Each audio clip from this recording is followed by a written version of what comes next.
Hey Rick, Hey Megan, happy Tuesday. happy Tuesday. Have you survived Monday and Tuesday?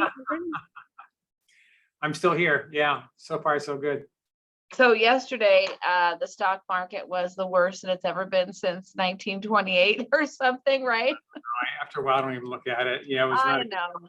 I don't Yeah, look at it either. I guess if I was retired, I would probably look at it. And if I was living off of that, because stocks, it's such a squirrely road to be on.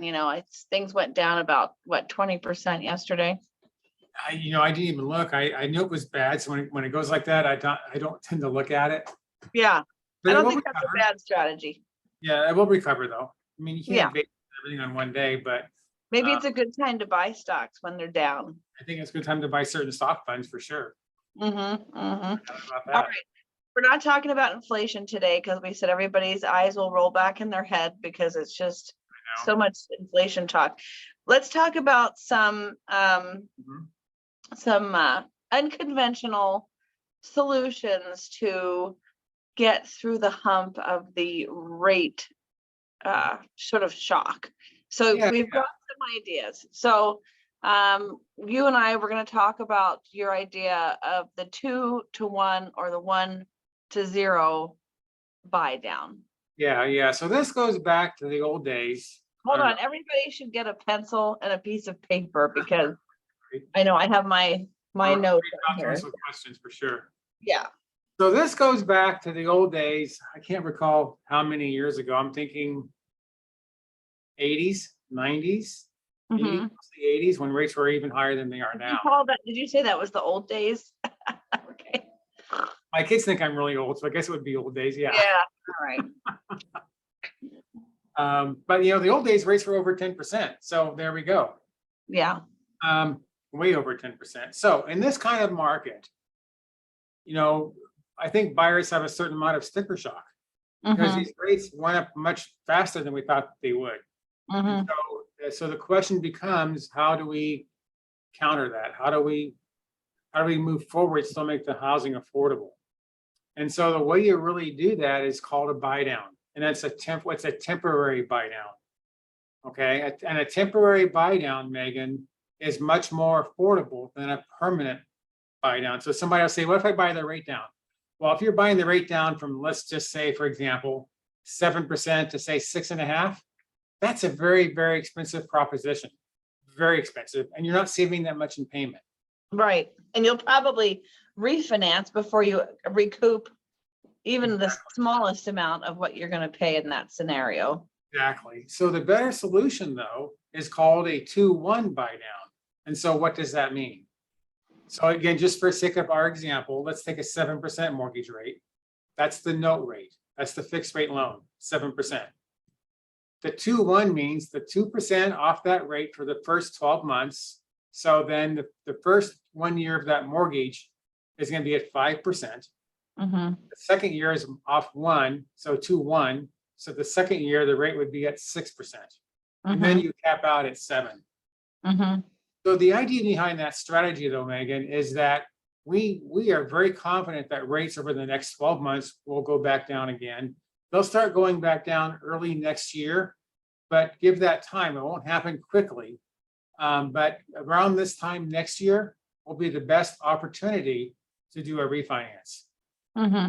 And I'm thinking rates will be something in the 4% range about this time next year. Yeah, So- I've heard other people say that too, that are legit like you. So, I hate, banking or betting or gambling on the future of things, especially in this very strange world that we live in. But this is definitely a good way to sort of get people moving if they're feeling a little sticker shock.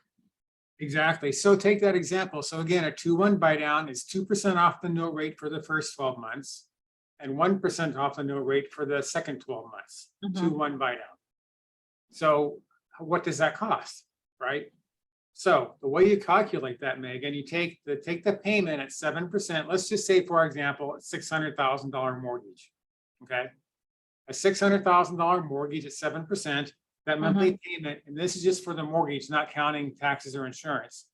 the mortgage is $3,992 on 600,000 at 7%.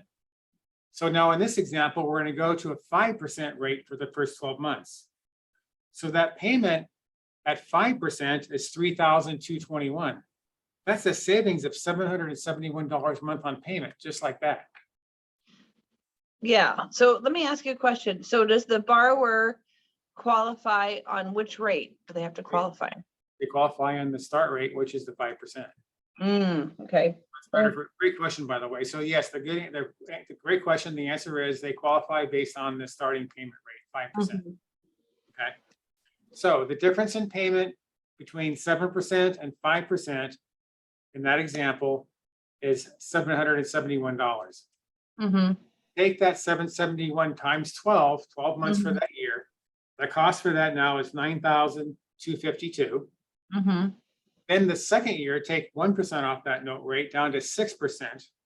And the difference in payment between 6% and 7% is $395. And that payment would go to $3,597. So the difference in payment of $395 times 12 is $4,740. So the total cost to buy that loan down is $13,992. So if somebody wanted to, structure their loan this way, I mean, most people get raises throughout the year. So if they couldn't refinance, the worst case scenario is that in 3 years, you'd have a 7%, or 2 years, you'd have a 7% interest rate and your payment would go up. It wouldn't go up so much that it would, I mean, we're not talking about a 1% starter. So, so that's the worst case scenario. Or if they found a house that they really liked and the seller was negotiable, they could ask for $14,000 in closing costs and do this kind of a rate buy down. Exactly. But if they refinanced in year 2, they wouldn't get any of that money back. They're having the seller essentially float them for the next 2 years of the interest rate. Well, it's not a bad idea. And then you said there's a 1-0 buy down.